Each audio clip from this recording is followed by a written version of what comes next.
ಅದೆಷ್ಟೋ ನಮ್ಮ ಯಂಗ್ಸ್ಟರ್ಸ್ ಈ ಕಾರ್ಯಕ್ರಮ ನೋಡ್ತಾ ಇದ್ದಾರೆ. ಸ್ಟಾರ್ಟಿಂಗಿಗೆ ಒಂದು ಬಿಂದು ಸ್ಟಾರ್ಟ್ ಮಾಡುವಾಗ ಬಹುಶಃ ನಿಮ್ಮ ಲೈಫಲ್ಲಿ ಒಂದು ಟರ್ನಿಂಗ್ ಪಾಯಿಂಟ್.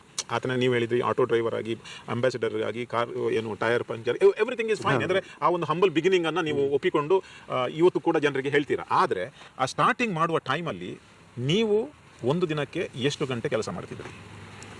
ದಿವಸಕ್ಕೆ ನಾನು ಒಂದು 8 ಗಂಟೆ ಅಂದರೆ ಒಂದು 16-17 ಗಂಟೆ ಕೆಲಸ. ಆವಾಗ ಉತ್ಸಾಹ ಮಾಡ್ತೇನೆ, ಈಗ ಸಹ ಹಾಗೆ.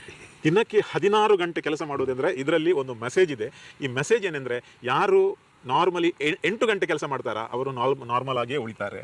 ಯಾರು 8ರಿಂದ 12 ಗಂಟೆ ಕೆಲಸ ಮಾಡ್ತಾರಾ ಅವರು ಸ್ವಲ್ಪ ಲಕ್ಸುರಿ ಗಾಡಿಗೆ ಹೋಗ್ತಾರೆ. ಯಾರು 12ರಿಂದ 16 ಗಂಟೆ ಕೆಲಸ ಮಾಡ್ತಾರಾ ಅವರು ಸೂಪರ್ ಅಚೀವರ್ ಆಗ್ತಾರೆ. C, this is the secret. ನಮಗೆ ನಮ್ಮ ಯಂಗ್ಸ್ಟರ್ಸಿಗೆ ನಾವು ಇದನ್ನು ಪಾಠ್ಯ ಪುಸ್ತಕದಲ್ಲಿ ಹೇಳಬೇಕಂತ ಇಲ್ಲ ಸರ್. ಈ 16 ಗಂಟೆಗಳ ಕೆಲಸದ ಮಹತ್ವವನ್ನು ನೀವು ಹೇಳಿಬಿಡಿ. ಅಂದರೆ ಯಾಕೆ ಮಾಡಬೇಕು, ಹೇಗೆ ಮಾಡಬೇಕು, ಮತ್ತು ಅದರಲ್ಲಿ ಏನೆಲ್ಲ ನೀವು ಕಂಟ್ರೋಲ್ ಮಾಡಬೇಕು. ಸಕ್ಸಸ್ ಆಗಬೇಕಿದ್ರೆ, ಪ್ರಗತಿ ಆಗಬೇಕಿದ್ರೆ ನಮ್ಮದು ಹಾರ್ಡ್ ವರ್ಕ್ ಮಂತ್ರ. ಹಾರ್ಡ್ ವರ್ಕ್, ಕಠಿಣ ದುಡಿಮೆ ಸಕ್ಸಸ್ಸಿನ ರಹದಾರಿ. ಯಾವುದು ಎಷ್ಟು ಜನ ಇದ್ದರೂ ಕೂಡ ನಾವು ಮಾಡೋ ಕೆಲಸ ಇರುತ್ತೆ. ಎಷ್ಟು ಜನ ಈಗ ಇವತ್ತೀಗ ನಮ್ಮದು 3000 ಜನ ಇದೆ. ನಮಗೆ ಮ್ಯಾನೇಜರು, CEO ಎಲ್ಲ ಇದ್ದಾರೆ, ಕಂಪನಿಗೆ ಜನರಲ್ ಮ್ಯಾನೇಜರ್ ಇದೆ. ಆದರೆ ನಮ್ಮ ಕೆಲಸ ಇರುತ್ತೆ. ಸೊ ನಾವು ಆಟೋ ರಿಕ್ಷಾ ಬಿಡುವಾಗ ಕೂಡ ನಮ್ಮದು ಕೆಲಸ ಇದೆ, ಇವಾಗ ಸಹ ನಮ್ಮ ಕೆಲಸ ಇದೆ. ಸೊ ನಾವು ಎಷ್ಟು ಜಾಸ್ತಿ ಇನ್ವಾಲ್ವ್ ಆದೆವು ಅಷ್ಟು ಬಿಸ್ನೆಸ್ ಮುಂದೆ ಹೋಗಲಿಕ್ಕೆ ಪ್ರಯೋಜನ ಆಗುತ್ತೆ. ಒಂದು ಹಾರ್ಡ್ ವರ್ಕ್.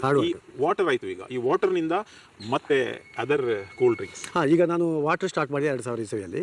ಆಮೇಲೆ ನಾನು ಏನು ಥಿಂಕ್ ಮಾಡಿದೆ ಅಂದರೆ, ವಾಟರ್ ಬಿಸ್ನೆಸ್ ಆಯಿತು. ಆವಾಗ ನಮಗೆ ಫಸ್ಟಿಗೆ ರೈಲ್ವೇಸಲ್ಲಿ ಎಲ್ಲ ನಮ್ಮದು ಅಪ್ರೂವ್ ಆಯಿತು.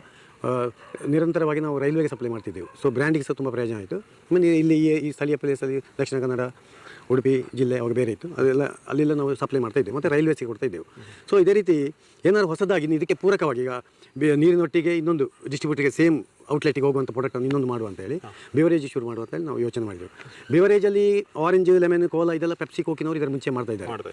ನಾವು ಅದೇ ಮಾಡಿದರೆ ಮತ್ತೆ ಅವರ ಹಿಂದೆ ಹೋಗಬೇಕು. ಸರದಿಯಲ್ಲಿ ಹೋದರೆ ನಾವು ಹಿಂದೆ ಇರ್ತೇವಲ್ಲ. ಸೊ ನಾವು ಬೇರೆ ಏನಾದ್ರು ಹೊಸದಾಗಿ ಏನಾದ್ರು ಪ್ರಾಡಕ್ಟ್ ಮಾಡುವ ಅಂತೇಳಿ ಒಂದು ಕಲ್ಪನೆ ಇತ್ತು.